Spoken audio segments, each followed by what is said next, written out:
Going, it's going to cost you more as far as gas is concerned. Don Redman is with us. Don, first of all, thank you, sir, for readjusting your schedule. I thank you so very much. What does it look like out there? Well, for consumers, not too good. That's for sure. I mean, we've seen just in the past week in Mississippi, the prices jumped by 10 cents. We're looking at about a statewide average of about $2.92 a gallon. We haven't seen prices like that since October of 2014, when we were looking at a statewide average about $2.94 a gallon. Wow. So they are the highest now since 2014. Correct. $2.92 a gallon. I played this cut earlier this morning, and I think I was being a little mean on the audience because I played it without telling them that this cut came from May of this year when the president said this as far as, let me see if I can find it. Here we go. Mr. President, what do you say to Americans who are worried about this rising prices right now? I think you're going to hear some good news in the next 24 hours, and I think we'll be getting that under control. That was the president in response to rising gas prices, and the manner in which this administration gets under control exacerbates it one way or the other. But can you give us an idea why they're this high now? Yeah, there's a couple of big factors at play right now. One is, of course, the price of crude, which is, I'm looking at the market as we speak, and it's just right at about $80 a barrel. Now, mind you, back in August, before Hurricane Ida came, we were selling crude about $62 a barrel. So you can see that big significant difference right there. So it's all about the price of crude, but the question is, well, why is crude so high? Yeah. Well, you just had this depressed market since the pandemic of 2020, and now you had oil wells being capped in 2020 because no one was producing oil because there was no demand. Now you come to 2021 and there's this uptick in demand globally, and you just don't have that product ready to ship out. So we have been playing catch up since 2020, trying to keep up with the demand. And then, of course, Ida came in and took a lot of our offshore drilling offline. It took a lot of our refineries offline. In fact, we still have, I think, 2 refineries in Louisiana that are still offline. And one is a question of whether it's even going to come back online.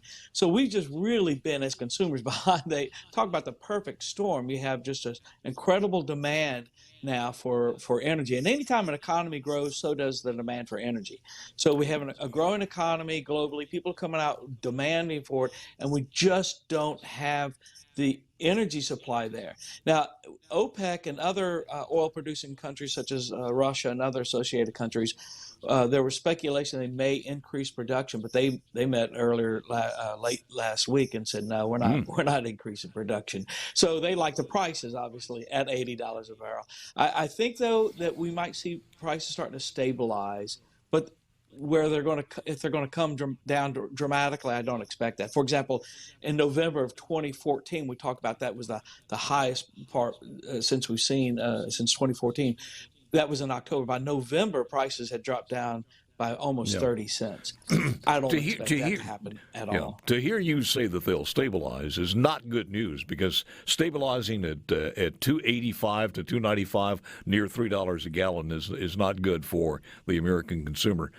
But I look at what goes on in Washington, D.C. as far as the constriction of the things that this guy has done, the elimination of a lot of regulations, the elimination of or reimposing of a lot of regulations, also taking some things off, the Keystone Pipeline.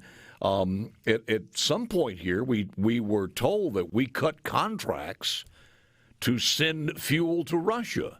Do we know if those contracts are still going on? Well, there certainly is. We are still exporting fuel as well. In particular, like diesel fuel is a very popular export for the European market. So, in the midst of all this, we're still exporting fuel, and unfortunately, those prices are going to. It's a global market, and that's what it's a reflection of the global market right now. The prices we're paying here in the U.S. The national average, you said our average was about 292, I think you said, but the national average is about 327 according to AAA. That's $1.09 more than a year ago, with most people were long past the stay-at-home orders of the pandemic. It's a 10-cent increase over a month ago. To put things in perspective, last March, the price of gas fell below, at one point, $1 a gallon. That's come a long way. You said now it's the highest since the year 2014. That's correct. Yeah, and like I say, I think we're just going to be in for an unusually high year. For usually in the fall and into the winter, we see some of the best prices. I don't think that's necessarily going to be the case this year. I think we're going to stay pretty average where we are right now, $2.90 to $2.95, and in some cases even $3 a gallon. Don, has your organization looked at what's going to happen transformative in the next decade as far as the electric vehicle switch over? Yeah, we've been spending some time looking at that and how's it going to shape up, and obviously the electric vehicle is a growing market, but it's still relatively small compared to the big picture. And I think we might see at least the bridge being more of hybrids, where we're seeing some electric, some gas still. But I think that to say that we're going to go completely to electric vehicles, we're probably a couple of decades away from that. But that certainly is the direction it appears that the consumers want as well. And so there's a lot to it. I wouldn't think that this is going to happen overnight, and don't fall for that. But it's coming. It's in our future, and that'll really change the landscape in the next few decades. Do you guys, as far as your organization, have on AAA some definitive thoughts as far as the infrastructure package as relates to the charging stations? Well, we have not come out with a stance on that relief package itself, or the infrastructure package itself. However, we have noted that there has been in the past examples where there has been some federal help in creating that infrastructure, creating gasoline infrastructure. And so I think that there may be some tax credits to that, and that's not unusual for things that we've done in the past, even come to construction of highways and stuff. So, I think that's definitely going to be an important part of the long-term picture. Is how are you going to recharge your vehicle? It was a little amazing. Was it Tennessee a couple of weeks ago that upped their gas prices, or their tax on gas? Was it Tennessee or Kentucky? I forgot which one it was, but I think we've had one state already do that, and that's been a narrative here in this state for several years now.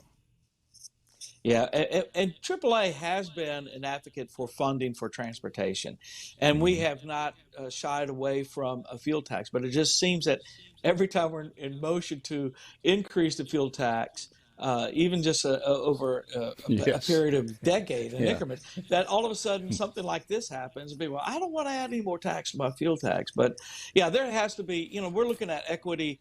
And fair packages that include those hybrid cars, electric cars, and if you're using the road, you should help in the payment of the maintenance of those roads as well. Absolutely. Don, always good talking to you, sir. Appreciate you joining us. Thank you very much. Well, thank you. I appreciate it. Thank you. The positive cases on COVID for the 8th, the 9th, and the 10th through 3 p.m. yesterday, 1,041, which averages out at 347. And the confirmed COVID-related deaths in the same period, 22, which averages out to about 7.